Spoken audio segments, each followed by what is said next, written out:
Hello friends, नमस्कार सभी के लिए। मैं मोहित कुमार आप सभी का यूनिक एकेडमी में बहुत बहुत स्वागत करता हूं। अभिनंदन करता हूं और उम्मीद करता हूं कि आप सभी स्वस्थ होंगे, अच्छे होंगे। जैसा कि आपको पता है कि हम Uttar Pradesh police, SSC, Agniveer army के लिए मैथ्स स्पेशल की क्लास आज से शुरू कर रहे हैं, जिसमें हम मैथ्स पढ़ेंगे और बहुत ही बेहतरीन तरीके से और बेहतरीन अंदाज में पढ़ेंगे। तो बने रहें, हमारे साथ जुड़े रहें और देखेंगे। आज का सवाल है पहला। ये कह रहा है 1 की पावर 3 प्लस 2 की power 3 plus dot dot dot 10 की पावर 3। तो हमें बताना है कि जी 4 प्लस 32 प्लस 108 बराबर क्या होगा। बहुत ही ध्यान से समझने का प्रयास करेंगे मेरी का, कि यहाँ क्या दे रखा है 4। अगर मैं यहाँ से 4 कॉमन ले लेता हूँ, क्या ले लेता हूँ, अगर मैंने यहाँ से 4 कॉमन ले लिया तो यहाँ क्या बचेगा, बहुत ही ध्यान से, यहाँ बचेगा 1 plus 8 plus 27 dot dot dot 1000। बात यहाँ तक क्लियर है, हाँ या ना? तो अब इसको आप क्या देख पाएंगे, 1 का क्यूब प्लस 2 का क्यूब प्लस 3 का क्यूब प्लस 10 का क्यूब। और इसकी वैल्यू हमें क्या दे रखी है सवाल में, 3025। तो इसका मतलब है 4 का गुणा कर देंगे। तो 4 गुणा 3025 करेंगे तो 4 × 3 = 12, 25 × 100 12100 इस सवाल का उत्तर हो जाएगा। मुझे उम्मीद है कि आप इस बात को बहुत अच्छे तरीके से समझ पाएंगे। अब फॉर्मेट क्या है, अगर हमें ये नहीं दे रखा होता तो मैं डायरेक्टली अगर पूछा होता तो फॉर्मेट में आपको लिखा देता हूं। अगर यहां कहे आपसे कि जी प्राकृतिक संख्याएं हैं, प्राकृतिक संख्याओं के घनों का योग, क्या बोला गया है, प्राकृतिक संख्याओं के घनों का योग। उसके लिए बहुत जनरल सा फॉर्मेट है, n+1/2 की होल पावर 2। अगर आप इससे निकालेंगे तो ये सवाल आसानी से निकल जाएंगे। और इसके अलावा कोई और तरीका नहीं है दुनिया में कि बिना फॉर्मेट के हम सवाल का उत्तर कर सकें। बाकी आगे सारी वीडियोस में हम विद कॉन्सेप्ट चीजों को डिस्कस करेंगे। तो उम्मीद करता हूं कि ये बात आपकी समझ में आई होगी। ये नेक्स्ट सवाल है, ये ऑलरेडी हमने सेम चीजें हैं। यहाँ पे मैं 2 की पावर 3 कॉमन लेना है, तो 2 की पावर अगर मैं 3 कॉमन ले लूंगा यहाँ से, डिट्टो सवाल है, ये कुछ भी नहीं करना है, डिट्टो है। आप चाहें तो इसको कर सकते हैं। 2 की पावर अगर मैंने 3 कॉमन ले लिया, 2 की पावर कॉमन ले लिया तो यहाँ बचेगा 1 और फिर यहाँ बचेगा 2 की पावर 3, क्योंकि 2 की पावर 3 कॉमन आ गया तो 2 की पावर 3 बचेगा, ठीक है। प्लस 2 की पावर 3 आ गया तो 3 की पावर 3 बचा होगा। बात मेरी समझ में आ रही हो, मुझे उम्मीद है। प्लस डॉट डॉट डॉट यहाँ से 2 की पावर 3 कॉमन आया, इसका मतलब है 10 की पावर 3 बचा होगा। 10 की पावर 3, तो इसका मान हमें अभी जस्ट कितना दिया था, 25, 30, 25 दिया था। तो अब देखेंगे यहाँ 2 की पावर 4, 3 का मतलब कितना होता है 8 गुणा ये दे रखा है 30, 25। अब देखिए 8 3 24, 25 8 200, तो 24,200 इस सवाल का उत्तर हो जाता है। मुझे उम्मीद है कि आप इस बात को भी बहुत अच्छे से समझ पाएंगे। ये बहुत अच्छा तरीका है, बहुत बहुत अच्छी अप्रोच है। तो आप इनको बहुत ध्यान से चीजों को समझने का प्रयास करेंगे। बात क्लियर है या नहीं है, हाँ या ना? नेक्स्ट क्या कहता है, दो संख्याओं का गुणनफल हमें दे रखा है 336 और उनका योग उनके अंतरफल से कितना अधिक है, 28 अधिक है। मतलब क्या है, दो संख्या a प्लस बी का जो योग है वो अंतर से कितना अधिक है, a minus B. a minus B ये अधिक है। अगर मैं बराबर करूंगा तो इसको अधिक करूंगा। आप इस बात को भी बहुत अच्छे से समझ पाएंगे, मुझे उम्मीद है। ये हो गया बराबर।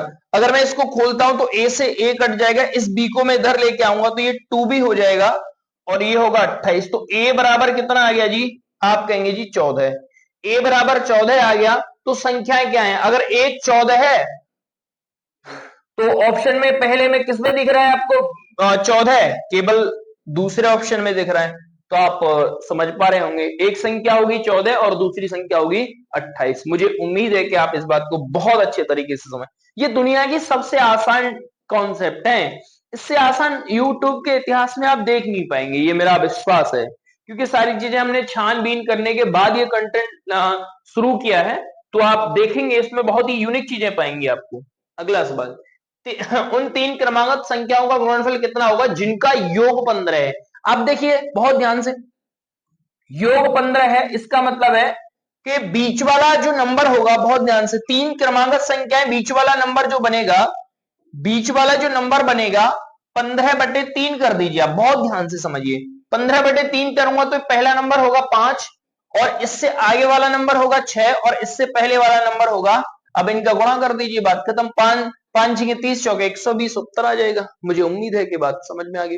तो ये बहुत शॉर्ट तरीके हैं जो जिनमें आप विद इन सेकंडों में सवालों के उत्तर करेंगे। बीच वाला नंबर निकालने के लिए बस ये है, जो भी नंबर्स दे रखे हैं उनके सब में आप डिवाइड कर दीजिए, बीच वाला नंबर निकलेगा। जब क्रमागत संख्याएं हैं तो उससे एक आगे होगी एक पीछे होगी, उनका मल्टीप्लाई पूछा है, सवाल का उत्तर आपके सामने। अगला सवाल क्या कहता है, 71 तथा एक अज्ञात संख्या के गुणनफल में 47 जोड़कर एक नई संख्या प्राप्त की जाती है। नई संख्या को 7 से विभाजित किया जाता है, करने पर 98 प्राप्त होता है, तो तदनुसार वह संख्या ज्ञात कीजिए। ऐसे सवालों में जैसा जैसा एक एक लाइन आप पढ़ते जाइए और एक एक लाइन के हिसाब से आप इक्वेशन फॉर्मेट बनाते जाइए, तो सवाल अपने आप आपको दिखेगा कि इस सवाल का आंसर बहुत जल्दी आ गया है। कोई संख्या है 71 और उसमें अज्ञात संख्या का गुणनफल में, मतलब कि 71 इंटू एक्स। अगर 47 जोड़ दिया जाता है, जैसा सवाल बोलेगा वैसा ही करेंगे, और उसको 7 से भाग दिया जाता है। चलो जी, 7 से भाग दिया जाता है तो भागफल कितना प्राप्त होता है जी? आप कहेंगे जी 98 प्राप्त होता है। मुझे उम्मीद है कि आप इस बात को बहुत अच्छे तरीके से, अब क्या कैलकुलेशन है, इसका मल्टीप्लाई फिर इसको डिवाइड फिर इसका डिवाइड, बात खत्म। तो 71 इंटू इसका अगर मैं डिवाइड करता हूं, और एक लाइन आपके लिए बचा सकता हूं मैं, 8 7 56 का 6, 9 7 63 और 5 63 5 68, माइनस का इधर मैं इसको ले जाऊंगा तो ये बचेगा।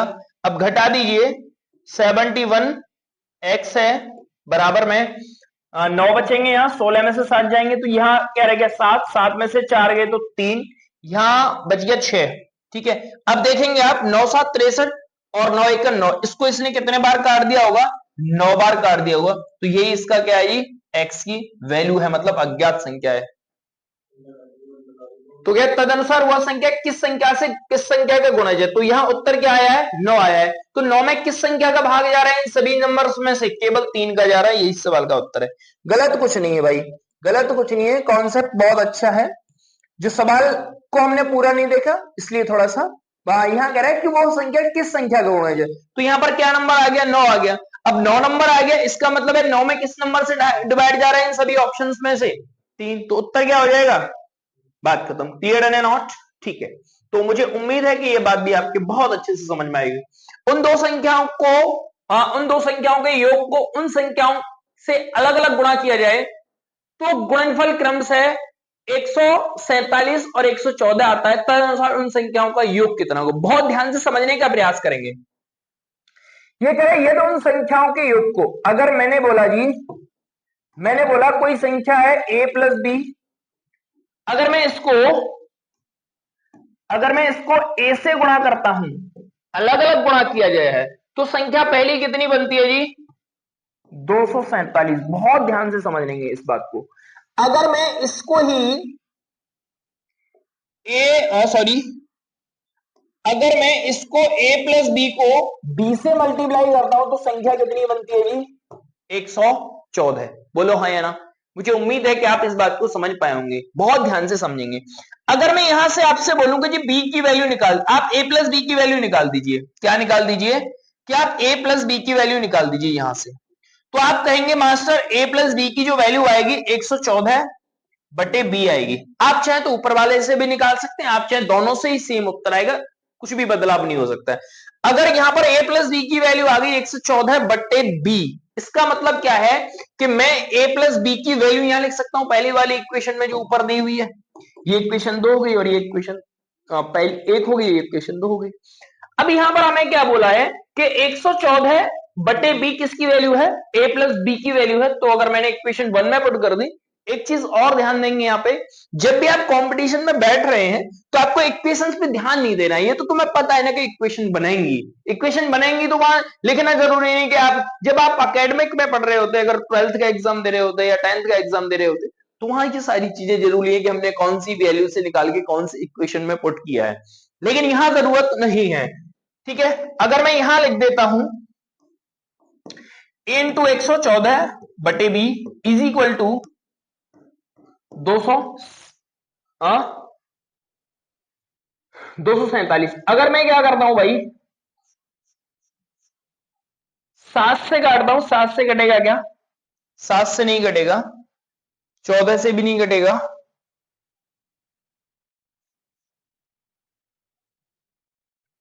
114 147, ठीक है। तो गुणनफल या दो संख्याओं का योग उन संख्याओं से अलग अलग गुणा किया जाए, ठीक है, सही है सवाल, तो होगा उत्तर फिर इसका मतलब ये है।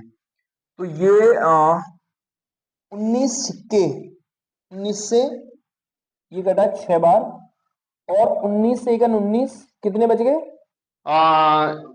5 बच गए, और 19 तिया 57। बात क्लियर है, इसका मतलब है a अपॉन बी बराबर जो निकलेगा वो 13 बटे 6 निकलेगा। बहुत ध्यान से समझना। अब इनका रेशियो क्या दिखाई दे रहा है, 13 और 6 रेशियो दिखाई दे रहा है। मैं थोड़ा सा देख रहा था कि चीजें कहां गड़बड़ हो रही हैं, लेकिन हो सकता है बनेंगी चीजें। अब ये पूछ रहा है, यहां देखिए, यहां क्या कह रहा है, योग कह रहा है, यहां क्या कह रहा है मेरे भाई, योग कह रहा है, और योग कह रहा है, और इन संख्याओं का जो जो रेशियो आया है हमारा वो 13 और 6 आया है, और जो योग होगा ना, इनका योग कितना बन रहा है, 19 बन रहा है। तो जो योग आएगा वो 19 का कोई मल्टीपल आएगा, 19 का क्या आएगा, कोई मल्टीपल आएगा, मतलब गुणज आएगा। तो ऑप्शन में कहीं 19 का मल्टीपल दिखाई दे रहा है, दिखाई दे रहा है। Option number A is right answer of this question. बात क्लियर है। तो इनके योग की बात कर रहे हैं तो इनका योग निकाल देंगे, अगर इनके अंतर की बात कर रहा तो इनका अंतर कर देते, इनके गुणनफल की बात कर रहा होता तो इनका गुणनफल कर देते। बात क्लियर है मेरी, बोलो हाँ या ना, डन या नॉट डन। नेक्स्ट, दो संख्याओं का जोड़ 24 है, उनका गुणनफल 143 है, तदनुसार उनके वर्गों का योग कितना होगा। बहुत ध्यान से, अगर इसने बोला है दो संख्याओं का जोड़, इसका मतलब a plus B is equal to 24 है, और a into B is equal to 100।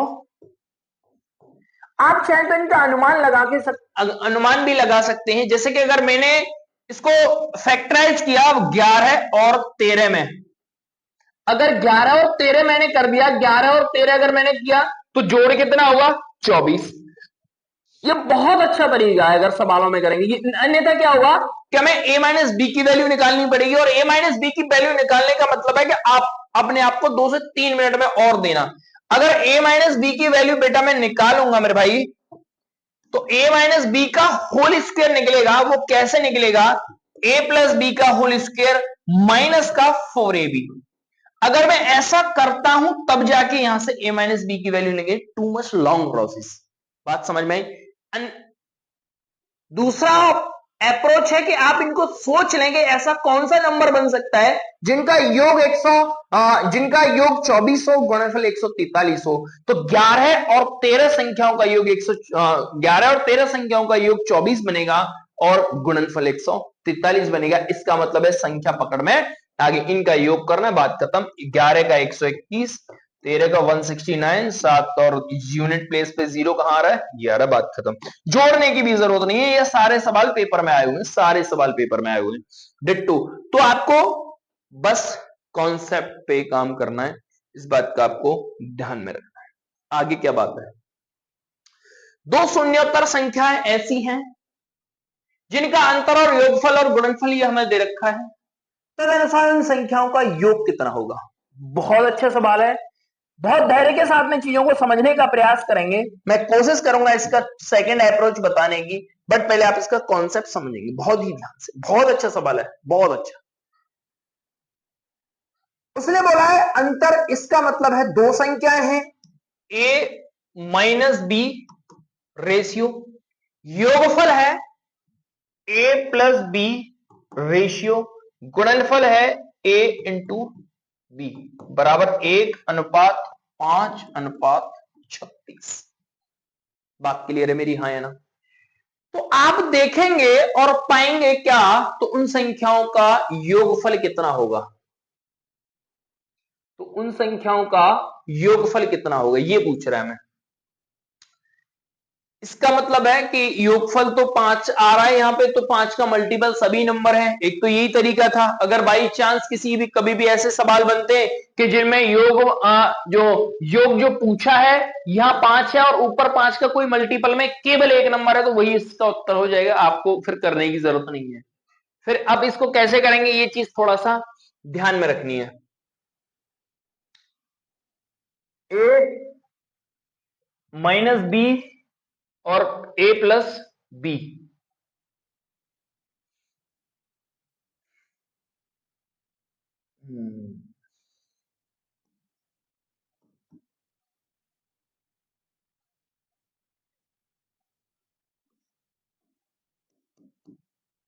बराबर 1:5। ठीक है, मैंने पहले इन दोनों को ले लिया है। ठीक है, तो अगर मैं इसका क्रॉस करता हूं इधर, 5a माइनस 5b बराबर a प्लस बी, बराबर a प्लस बी। तो अब देखेंगे, a को इधर लाऊंगा, इस b को इधर ले जाऊंगा, तो 4 5 में से एक गया तो 4a, इसको मैं इधर ले जाऊंगा तो ये क्या होगा, 5 और 1 6b, क्या होगा जी 6b। और a अनुपात b कितना आ गया, फिर इसके सामने इसकी वैल्यू 6 और इसके सामने इसकी वैल्यू 4। अगर मैं इसको काटूंगा तो 3:2, कितना कट गया जी, 3:2। अब इनका गुणनफल कितना हो गया, 6। इनका गुणनफल कितना हो गया, 6। तो 6x बराबर, इसका मतलब है 6x बराबर 36, मतलब कोई भी वैल्यू पुट कर ली हमने, लेकिन गुणनफल में तो हम x स्क्वायर करेंगे। हाँ, सवाल का उत्तर यही हो जाता है, आगे इसको आप यही खत्म हो जाती है कहानी। अब देखिए इनका गुणनफल कितना है, 6, इसका मतलब है 6 का मतलब क्या हो गया, 36 हो गया। ठीक है, और एक रेशियो का मतलब कितना आ गया, 6। अब पूछ कितने रेशियो का मतलब रहा है, वो 5 का, तो 5 गुणा 6 इज इक्वल टू 30 इस सवाल का उत्तर हो जाता है। दोबारा समझ लीजिए, थोड़ी सी चीजें यहां पे आपको ध्यान में रखनी है। पहले हमने ए और बी को अलग अलग लिख लिया है, फिर उसके बाद में ए और बी का रेशियो निकाल दिया है, 3:2 आ गया है। इनका गुणनफल हमेशा क्या होगा, ये जो यहाँ पे गुणनफल दे रखा है यहां से भी रेशियो निकालना पड़ेगा, प्रॉपर रेशियो जो बनेगा हमारा। ठीक है, तो इनका गुणनफल हमने यहां कर दिया, तो क्या बन गया, यहाँ पे 6 बन गया। तो एक रेशियो की वैल्यू कितनी आ गई, 6। तो 5 रेशियो की वैल्यू कितनी हो जाएगी, 30। और यही इस सवाल का सही उत्तर है। मुझे उम्मीद है कि आप इस बात को समझ पाए। देखिए, 3 धनात्मक संख्याओं में पहली तथा दूसरी का गुणनफल 3 धनात्मक संख्याओं में, ठीक है, पहली और दूसरी मतलब a इंटू बी बराबर है 42, b इंटू सी बराबर है 56 और c इंटू ए बराबर है 48। तो तदनुसार तीसरी संख्या पूछ रहा है, बहुत ही ध्यान से समझना, बहुत तगड़ा अप्रोच बताऊंगा, बस आप थोड़ा सा धैर्य के साथ में समझेंगे। मैं इसको क्या लिख सकता हूं, 6 गुणा 7 नहीं कर सकता, इसका मतलब है a बराबर मैंने 6 लिखा और b बराबर मैंने 7 सोचा। अगर मैंने b बराबर मैंने 7 सोचा है, तो एक सवाल में दो वैल्यू तो होंगी नहीं, b का मान यहां भी सेम होगा। ठीक है जी, नींद आ रही है क्या? और यहां c का मान मैंने सोचा 8, ऐसे ही यहां c का मान क्या था 8 और a का मान क्या था 6। इसका मतलब चीजें समझ में आ गई, 6 सत्ते 42, 8 सत्ते 56, 8 छक्के 48। तो a बराबर 6, b बराबर 7 और सी बराबर 8। तो क्या पूछ रहा है वो?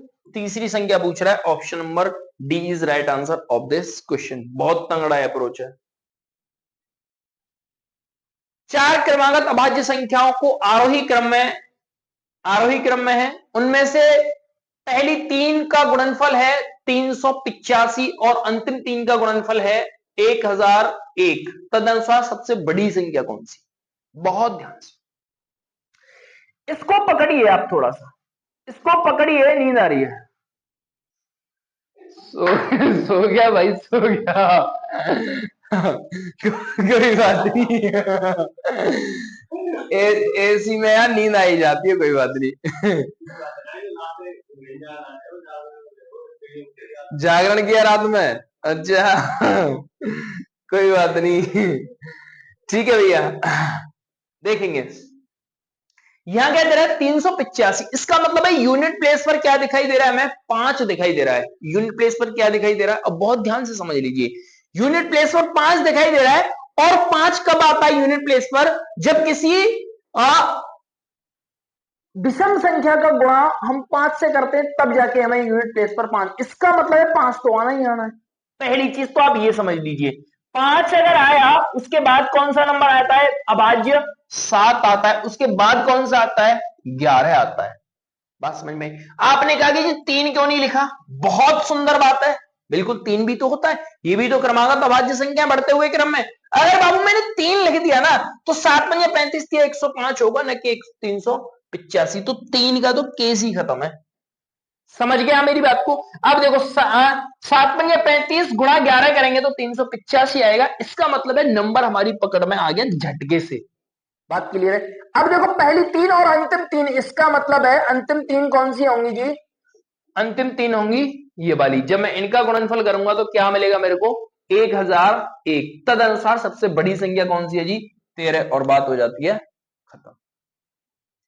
मतलब ये जो तरीके हैं ये मतलब दिल से ही, दिल से समझ गए ना? तो मुझे उम्मीद है कि ये बात आपकी बहुत अच्छे से समझ में आई होगी। अगला सवाल क्या कहता है? एसी नहीं चल रहा है क्या? लाइट आ गई क्या? एक बार चेक करो लाइट आई है नहीं। दो संख्याओं का योग 16 है, गुणनफल 55 है, उनका व्युत्क्रम का योग बहुत आसान है। आगे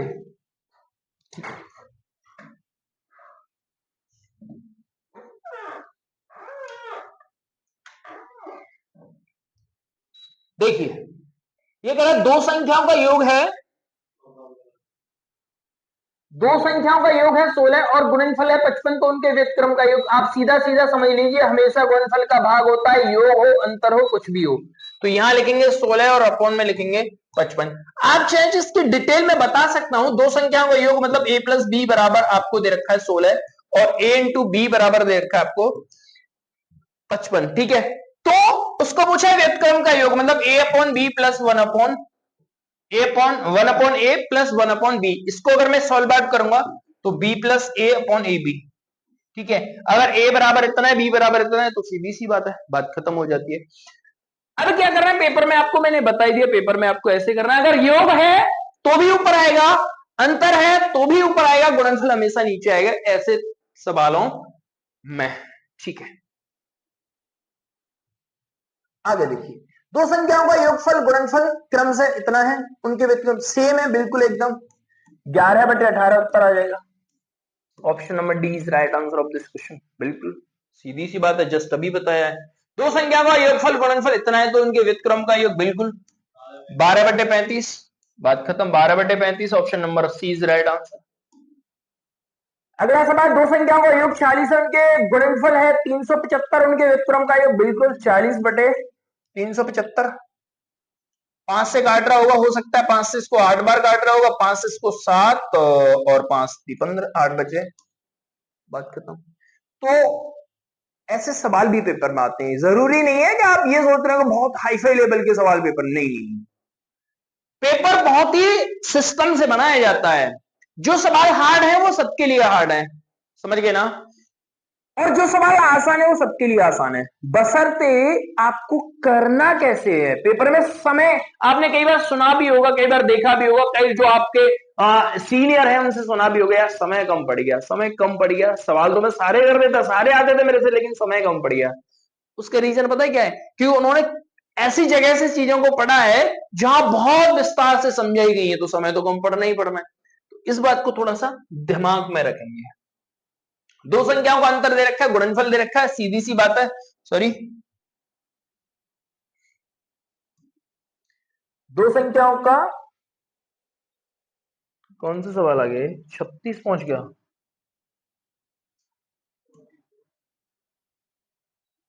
पैंतीस के बाद इसका सवाल कहां गया?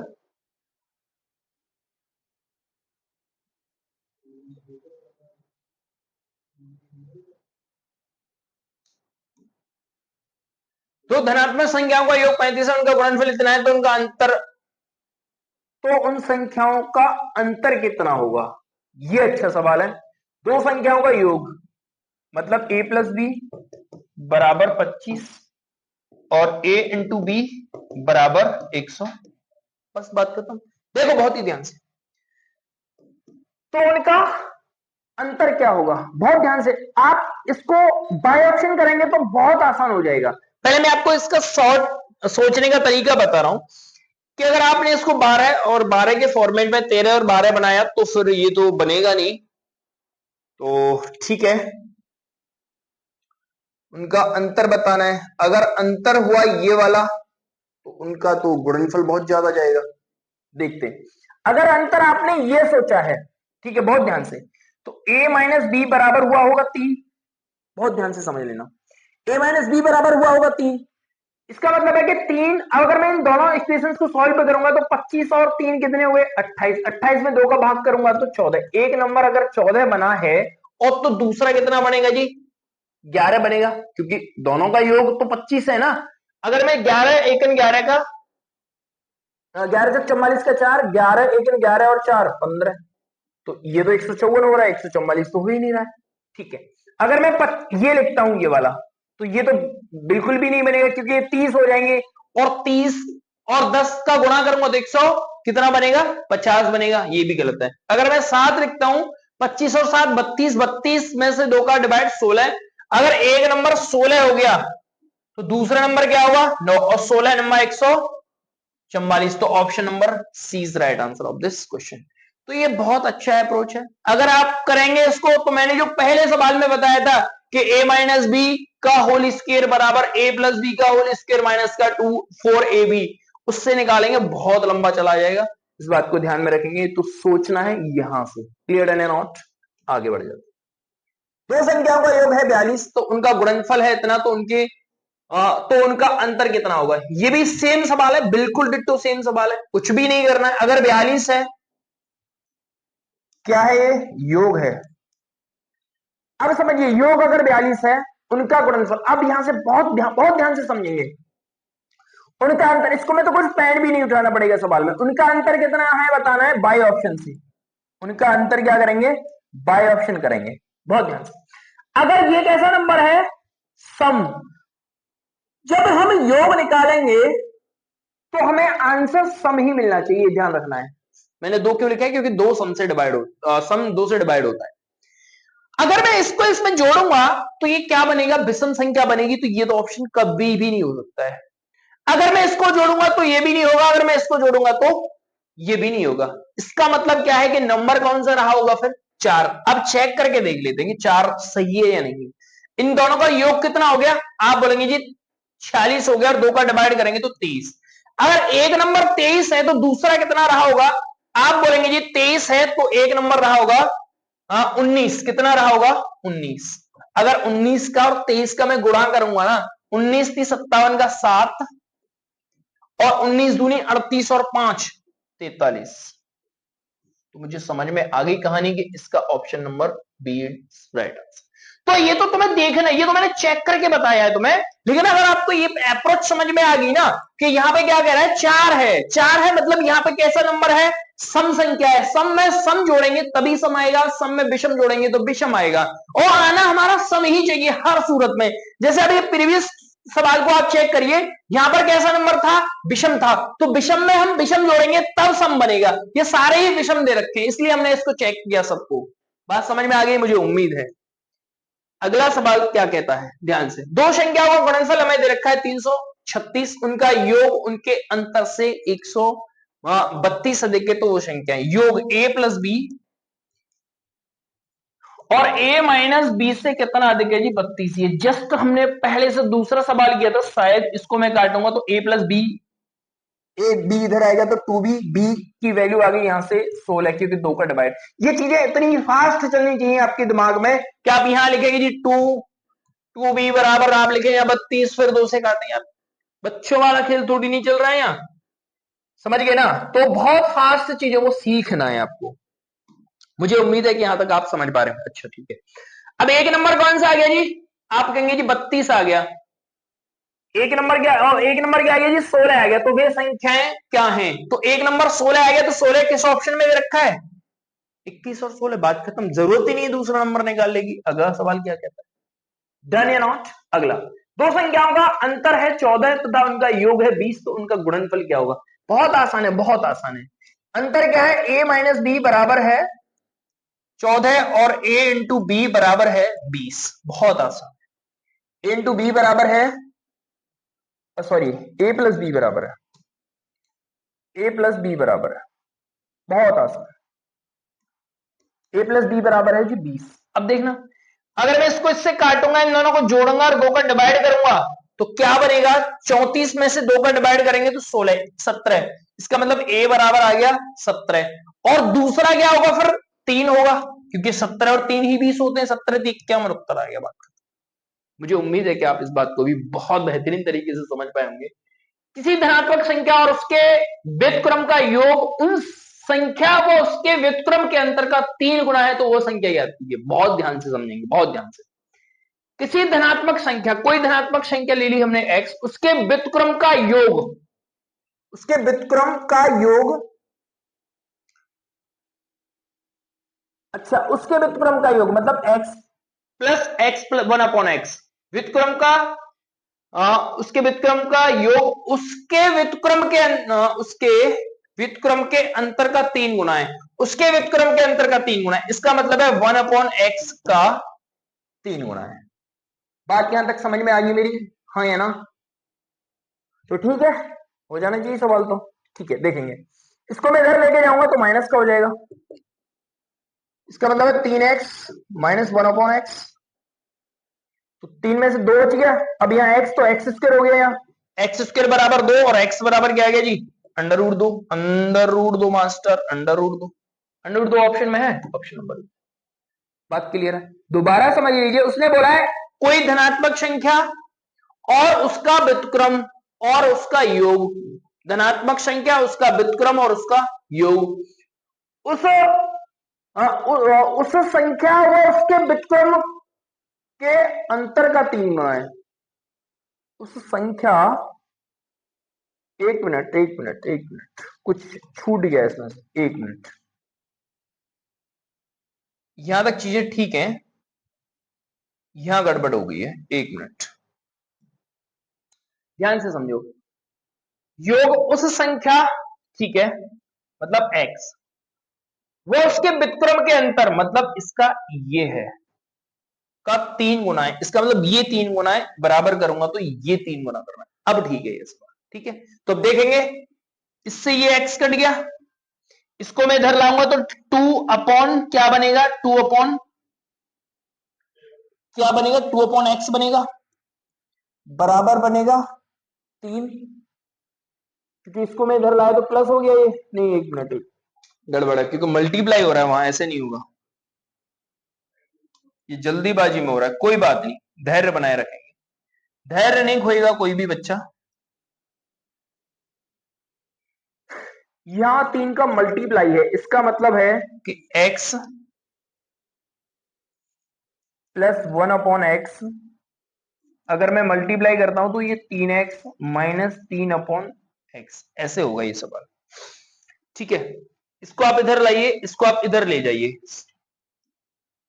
इसको मैं इधर लाऊंगा तो ये 3 और 1 4 हो जाएगा, 4 बटे एक्स और इसको मैं इधर ले जाऊंगा तो ये बचेगा 2x, ठीक है, तो उत्तर तो वही आएगा। फिर भी इसको मैं इधर ले जाऊंगा तो माइनस का हो जाएगा, और इसका मल्टीप्लाई और इसका इसमें डिवाइड, तो इसका मतलब 2 आ गया, और ये हो गया एक्स स्क्वायर और अंडर रूट, उत्तर आएगा option number C is right. तो कॉन्सेप्ट समझ में आ गया होगा मुझे उम्मीद है। ध्यान से समझ लीजिए दोबारा, ये प्रॉपर तरीका है। यहां बोला है कि एक संख्या कोई धनात्मक और उसका एक नंबर है 1/x। अब उसको पता है कि भैया वीडियो तो मिल ही जाएगा आराम से, चैन ही नींद सो ले यार, क्या फर्क पड़ रहा है। ठीक है यार मित्रों, तो उसने बोला है उस संख्या और उसके व्युत्क्रम का जो अंतर है उसके 3 गुना है, तो बराबर करेंगे तो इसको 3 गुना करेंगे, पानी रखा होगा इधर ही। तो उसके बाद में ये कैलकुलेशन की है, मुझे उम्मीद है कि ये बात आपकी समझ में आ गई होगी। आप चाहे तो बाय ऑप्शन भी अगर करेंगे तो वही काम पड़ेगा, कोई फायदा नहीं है। इसको करेंगे अगर आप अंडर रूट 2 + 1/√, सॉरी, तो ये कितना हो गया जी, ये हो गया 2, सॉरी 2 और 1 डायरेक्टली लिख दिया √3। अब देखेंगे यहाँ पे √2 + -1/√2, तो अब देखना इधर √2 में से 1 गया, मतलब √2 गुणा √2 2 हो गया, 2 में से 1 गया तो 1/√2। तो अब देखना √2 से ये 2 कट गया, तो यहाँ ये 3 गुना नहीं आया, तो फिर भी ये आसान है उससे भी, ठीक है। तो बाय ऑप्शन भी इसको ट्राई कर सकते हैं, डजंट मैटर। अगला सवाल, एक संख्या को जब 49 से विभाजित किया जाता है तो शेषफल 32 आता है, तदनुसार उसको 7 से विभाजित किया जाए तब।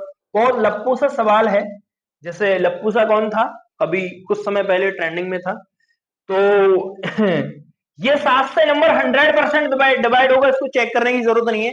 जो प्रथम शेष है ना, द्वितीय भाजक से आपको भाग करना है, 4 सत्ते 28 और रिमाइंडर बचेगा 4, बात खत्म हो जाती है। अगर मैं 32 में 4 से भाग करूंगा तो शेष बचेगा 4।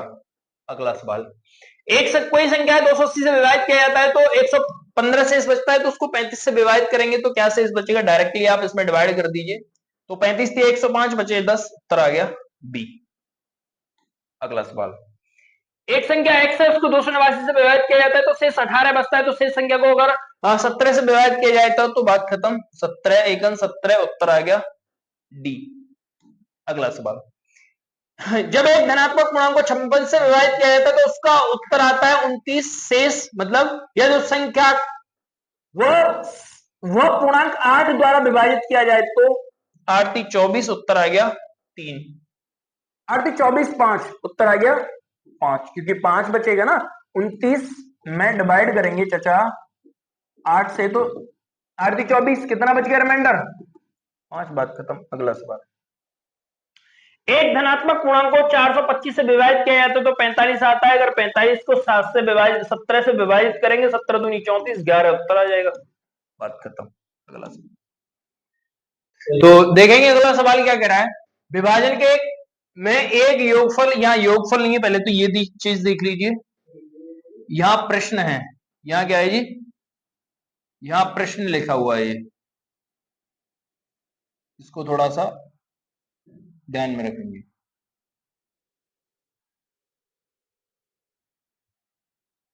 यहां लिखा हुआ है प्रश्न,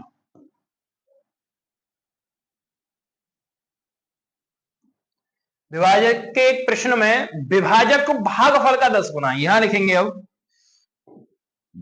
विभाजक इज इक्वल टू भागफल गुणा 10 और शेषफल का 5 गुना है, यही विभाजक, विभाजक का मतलब है भाजक, ध्यान रखेंगे, शेष गुणा 5, बात क्लियर। और शेष हमें यहां क्या क्या बना है 40, इसका मतलब है जो विभाजक होगा वो होगा 200, बात क्लियर हो गई मेरी, हाँ या ना। अगर विभाजक 200 आ गया, अगर मैं विभाजक की वैल्यू यहां लिख देता हूं तो भागफल क्या आएगा 200 बराबर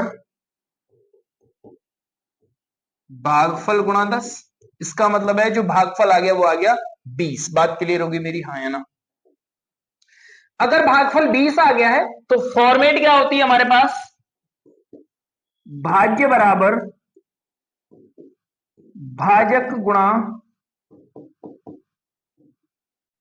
ठीक है, तो भाज्य बराबर भाजक गुणा भागफल प्लस शेष। तो भाज्य कितना आया हमारे पास, भाजक कितना आया है, भाजक या विभाजक एक ही बात है, 200। भागफल कितना आया हमारे पास 20, शेषफल कितना दे रखा है 40, ये हो गया 4000 plus 40 is equal to 4040। Option number C is right answer. मुझे उम्मीद है कि ये बात आपको बहुत अच्छे से समझ में आई होगी। अगला क्या है, ये कह रहा है किसी संख्या को 91 से भाग दिया जाता है तो शेषफल आता है 17, तो 13 से भाग दिया जाए तो शेषफल क्या आएगा। ये बार बार हम सवालों को कर चुके हैं। तो 13 एक अंक 13 में से 4 गया, 17 में से 13, सॉरी 13 एक अंक 13 कितना बचेगा, 17 में से 13 जाएगा तो 4 इसका उत्तर हो जाता है। एक संख्या को जब 899 से विभाजित किया जाता है तो शेषफल 65 आता है। उसी संख्या को 31 से विभाजित किया जाए तो क्या आएगा, डायरेक्टली कर दो, 31 से डिवाइड कर दो, 31 दूनी 62 होता है, 2 बार गया, रिमाइंडर कितना बचेगा, 3 बचेगा। है कहीं ऑप्शन में, option number A is right answer. तो मुझे उम्मीद है कि ये बात भी आपके बहुत अच्छे से समझ में आई होगी। अगला सवाल है, विभाजक के एक प्रश्न में भाजक भागफल का 4 गुना है, शेषफल का 2 गुना है, यदि ए और बी क्रमशः भाजक और भाज्य हों तो। बहुत ध्यान से समझेंगे इस बात को, थोड़ा सा बहुत अच्छा सवाल है, सेम सवाल है। विभाजक के एक प्रश्न में भाजक, यहां लिखा हुआ है भाजक किसका है, भागफल का 4 गुना है, यहां लिखेंगे भागफल इज इक्वल इंटू 4, और शेषफल का 2 गुना है, यही भाजक, शेष गुणा 2। बात क्लियर है। यदि ए और बी भाजक और भाज्य हैं, ए बराबर ए कितना है जी, भाजक है, तो ए बराबर अगर मैं यहां लिखूंगा, यहां तो ए, तो भाज्य कितना होगा बटे 4, ये आ गया यहां से भागफल। बात क्लियर है। अच्छा, ये आ गया यहां से भागफल। अब शेषफल का है 2 गुना और ये है भाज्य, और भाज्य बराबर होता क्या है बेसिकली, भाज्य बराबर होता है भाजक, अभी लिखा है हमने, भाजक गुणा भागफल प्लस शेष, ये लिखा है हमने। बात क्लियर है मेरी, हाँ है ना, बोलो हाँ। अच्छा, अगर मैं यहां से शेष निकालता हूं तो शेष क्या निकलेगा, शेष निकलेगा a upon 2 is equal to शेष। बात क्लियर है। अगर मैंने a बराबर भाजक लिख दिया तो a शेष क्या निकलेगा, a अपॉन 2। अब देखिए फॉर्मेट क्या कर रहा है, भाज्य, भाज्य क्या है हमारा b है, भाज्य क्या है हमारे पास b है।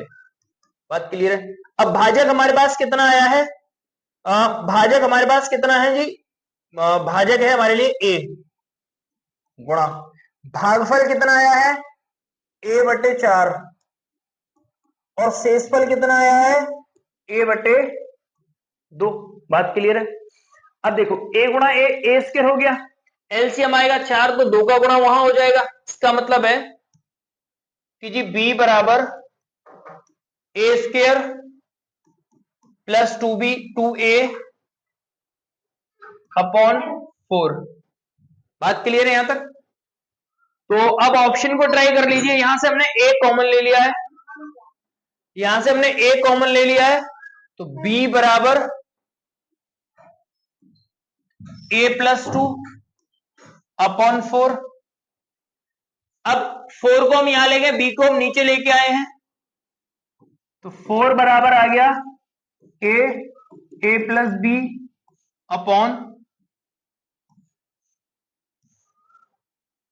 बात समझ में आई या नहीं। ये बहुत ही थोड़ा सा टू मच लॉन्ग है बट अच्छे लेवल का सवाल है, तो आप इसको थोड़ा सा धैर्य से काम लेंगे और मुझे उम्मीद है कि ये बात आपकी समझ में आई होगी। अब इसको सवाल को खत्म कहा करना है, ये थोड़ा सा सोचने वाला विषय है, बहुत ध्यान से समझना। हमें पूछा है, देखो यहां पे चीजें खत्म हो जाएंगी, यहां पे ही चीजें खत्म हो जाएंगी इस वाले पॉइंट पे। बहुत ध्यान से समझेंगे इस बात को थोड़ा सा। यहां कह रहा है कि जी जो भाज्य है वो कितना है, 4 है। अगर भाज्य 4 है तो या तो ये ऑप्शन हो सकता है क्योंकि बी सेपरेटली अलग है, और इसमें भी बी सेपरेटली अलग है, ना तो ये ऑप्शन होगा और ना ही ये ऑप्शन होगा। बात क्लियर है? और कहीं इसमें वर्ग की तो चर्चा ही नहीं की गई है, यहां पर कहीं वर्ग की चर्चा की गई तो ए प्लस बी का वर्ग आएगा, कभी नहीं आएगा। तो option number D is right answer हो जाता है इस सवाल का। मुझे उम्मीद है कि आप इस बात को समझ पाएंगे और क्लास हो जाती है over. Thank you, thanks for watching, meet you again. बने रहे हमारे साथ, जुड़े रहें। हमें उम्मीद है कि हम आपको बहुत बेहतर भविष्य के बारे में बेहतर प्रयास करेंगे। आपके उज्जवल भविष्य के लिए हम बहुत बहुत कामनाएं, शुभकामनाएं, शुभ आशीर्वाद। थैंक यू, धन्यवाद।